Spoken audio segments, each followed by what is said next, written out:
తాడేపల్లిలో ప్రభుత్వ భూమిలో కడుతున్నటువంటి వైఎస్ఆర్సీపీ పార్టీ కార్యాలయాన్ని అండర్ కన్స్ట్రక్షన్లో ఉండగా ఇవాళ వేకువజామున కూల్చేసిన విషయం తెలుసు మనకి. అయితే ఎందుకు కూల్చేశారు ఏమిటి అనే దాని మీద చర్చలు జరుగుతున్నాయి. దీని మీద జగన్మోహన్ రెడ్డి గారు రియాక్ట్ అయ్యాడు ట్విట్టర్లో. ఆంధ్రప్రదేశ్లో రాజకీయ కక్ష సాధింపు చర్యలకు దిగిన చంద్రబాబు తన దమనకాండను స్థాయికి తీసుకెళ్లారు అన్నాడు. ఏమిటో దానికి అర్థం? ఒక నియంతల తాడేపల్లిలో దాదాపు పూర్తి కావచ్చిన వైఎస్ఆర్సీ పార్టీ కేంద్ర కార్యాలయాన్ని బుల్డోజర్లతో కూల్చివేయించారు. హైకోర్టు ఆదేశాలను బేఖాతరు చేశారు.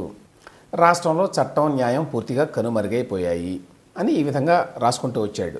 సో ఇది దమనకాండ, ఇది రాజకీయ కక్ష సాధింపు చర్య అనేది ఇక్కడ పాయింట్. ఆల్రెడీ కొంతమంది ఏమైనా మాట్లాడారంటే, గతంలో ప్రజావేదికను ఎట్లా కూల్చాడో జగన్మోహన్ రెడ్డి, ఇప్పటి కూటమి ప్రభుత్వం అదేవిధంగా తాడేపల్లిలో వైఎస్ఆర్సీపీ పార్టీ కార్యాలయాన్ని కూడా కూల్చింది అని రెండింటినీ ఒకే ఘాటన కట్టేయడానికి కూడా ప్రయత్నించారు. సో ఇందులో నిజాలేంటి, ఎందుకు కూల్చేశారు అనే దాని మీద ఇప్పుడు అధికారిక సమాచారం వచ్చింది. ఏమిటి వాస్తవాలు ఏమిటంటే, తాడేపల్లిలో వైఎస్ఆర్సీపీ కార్యాలయం కడుతున్నటువంటి భూమి ప్రభుత్వానిది. ప్రభుత్వం నుంచి మేము లీజుకు తీసుకున్నాం అని చెప్తున్నారు వీళ్ళు. ఆ మేరకు వాళ్ళ అధికారంలో ఉండగా జీవో ఇచ్చుకున్నాం అని చెప్పారు. 2 ఎకరాల భూమి. అయితే ఆ జీవో చెల్లదు. ఎందుకంటే దానికి అనుమతి ఇవ్వవలసింది ఇరిగేషన్ డిపార్ట్మెంటు, వారి కింద ఉంది ఆ భూమి. ఆ డిపార్ట్మెంట్ వారు అనుమతి ఇవ్వడానికి నిరాకరించారు. దానికి మళ్ళీ చాలా కారణాలు ఉన్నాయి. ఎందుకంటే గతంలో సుప్రీంకోర్టు ఇటువంటి భూమిని ఇవ్వడానికి వీల్లేదు పార్టీ కార్యాలయాల కోసం అని చెప్పింది. ఆ కారణం చేత మేము ఇవ్వము అని వాళ్ళు చెప్పారు. అందువల్ల అక్కడ కడుతున్నటువంటి వైఎస్ఆర్సీపీ కట్టడం అక్రమ కట్టడం, అది ప్రభుత్వ భూమి, దాన్ని ఎంక్రోచ్ చేసి అక్రమంగా కడుతున్నారు అనే పాయింట్.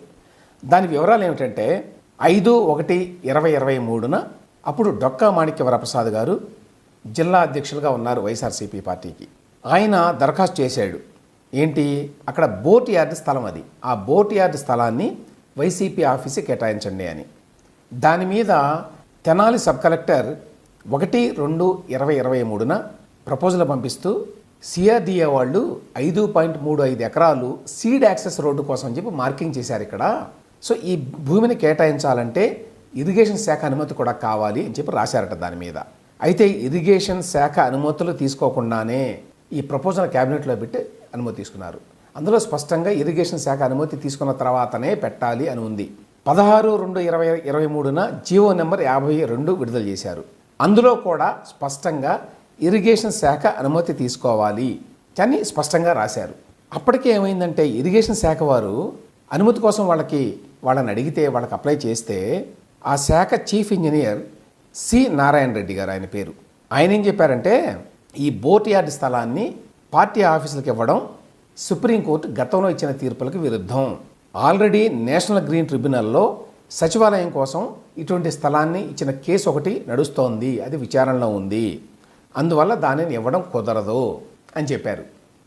అంత సుస్పష్టంగా చెప్పిన తర్వాత కూడా ఇరిగేషన్ శాఖ అనుమతి తీసుకోకుండానే క్యాబినెట్లో పెట్టి మోసపూరితంగా దాన్ని ఆమోదించారు. అయితే అప్పట్లో మరి ప్రభుత్వం వారిదే కాబట్టి, జగన్మోహన్ రెడ్డి గారు ముఖ్యమంత్రి కాబట్టి, వైఎస్ఆర్సీపీ పార్టీ అయింది కాబట్టి, న్యాచురల్గా ఏమైంది, జీవోను అనుసరించి ఇరిగేషన్ శాఖ అనుమతులను తీసుకోవాలి సీసీఎల్ఏ కానీ కలెక్టర్ కానీ. అయితే వాళ్ళిద్దరూ ఏం చేశారు, ఆ విషయాన్ని పట్టించుకోకుండా తెలియనట్టుగా తహసీల్దార్కి ఎండార్స్మెంట్ ఇచ్చి చేతులు దులుపుకున్నారట.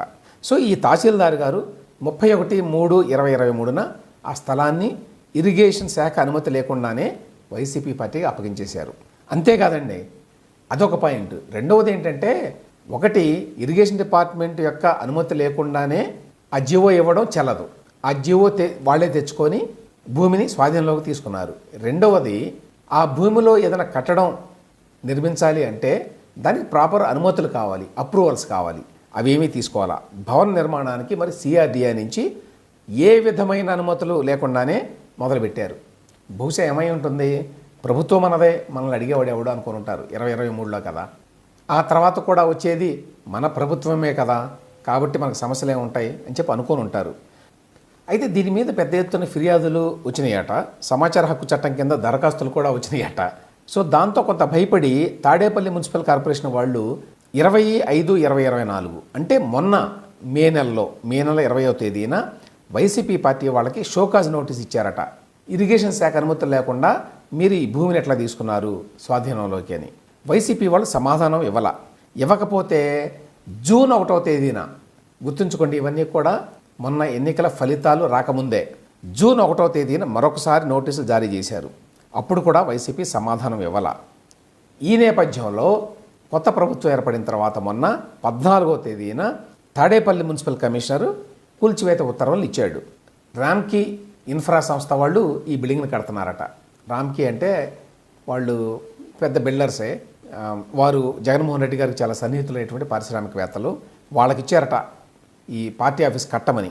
సో 10/6/2024న ఈ బిల్డింగ్ కడుతున్నటువంటి రామ్కీ వాళ్ళకు కూడా అధికారులు నోటీస్ ఇచ్చారు. అపార్ట్ ఫ్రమ్ వైఎస్ఆర్సీపీకి ఇచ్చారు, రామ్కీ కడుతున్నటువంటి బిల్డర్స్ రామ్కీ వాళ్ళకు కూడా ఇచ్చారు. అయినా కూడా మొన్న 20వ తేదీ వరకు ఎటువంటి సమాధానం రాలేదు. సమాధానం ఇవ్వకుండా ఏం చేశారంటే వైసీపీ వాళ్ళు 21వ తేదీన, అంటే నిన్న హైకోర్టులో అర్జెంటుగా వాళ్ళు పిటిషన్ వేశారు.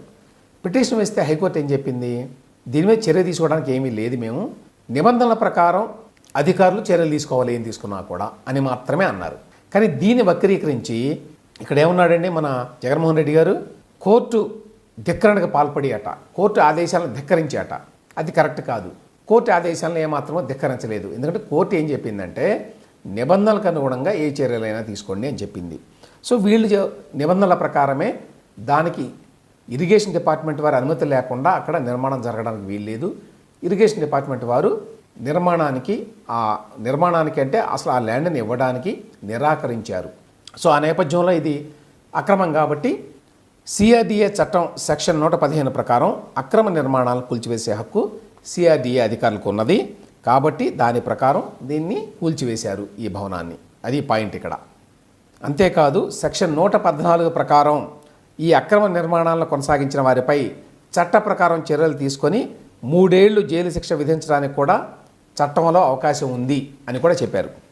సి నారాయణ రెడ్డి గారు, ఇంజనీరింగ్ చీఫ్, వారు ఏం చెప్పారండి క్లియర్గా, in view of the above circumstances it may not be possible to allot the above boat yard land for construction of YSR Congress party office in Guntur district అని చెప్పి ఎప్పుడో ఆయన చాలా సుస్పష్టంగా ఇవ్వడానికి వీల్లేదు అని చెప్పారు. అయినా కూడా ప్రభుత్వం మనదే కదా, మనల్ని అడిగేవాడు ఎవడని చెప్పి తీసుకున్నారు. ఇప్పుడేమో దొంగ ఏడుపులు ఏడుస్తున్నారు. 5 ఏళ్ల పాటు ఎన్నో నీతులు చెప్పినటువంటి వైసీపీ వాళ్ళు, జగన్మోహన్ రెడ్డి గారు అక్రమంగా ప్రభుత్వ భూమిని తీసుకొని దాంట్లో పార్టీ భవనాన్ని కట్టుకుంటూ దానికి కూడా అసలు ఎటువంటి పర్మిషన్ల కోసం అప్లై కూడా చేయకుండా ఇప్పుడు ఇదేదో అన్యాయంగా కూలగొట్టారు అని చెప్పి అనడం హాస్యాస్పదం. ఆ తర్వాత ప్రజావేదికని దీన్ని పోల్చడం మరింత హాస్యాస్పదం. ప్రజావేదిక అనేది అది ప్రభుత్వ ధనంతో ప్రభుత్వ స్థలంలో ప్రభుత్వ అవసరాల కోసం కట్టింది. దానికి దీనికి ఎటువంటి పోలిక లేదు.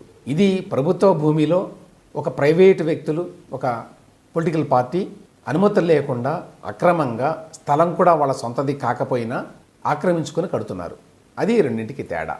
కాబట్టి ఇందులో ఏదో అన్యాయం జరిగింది, అక్రమం జరిగింది, ఇదేదో రాజకీయ కక్ష అని చెప్పి చూపించబోవటం అనేది హాస్యాస్పదం.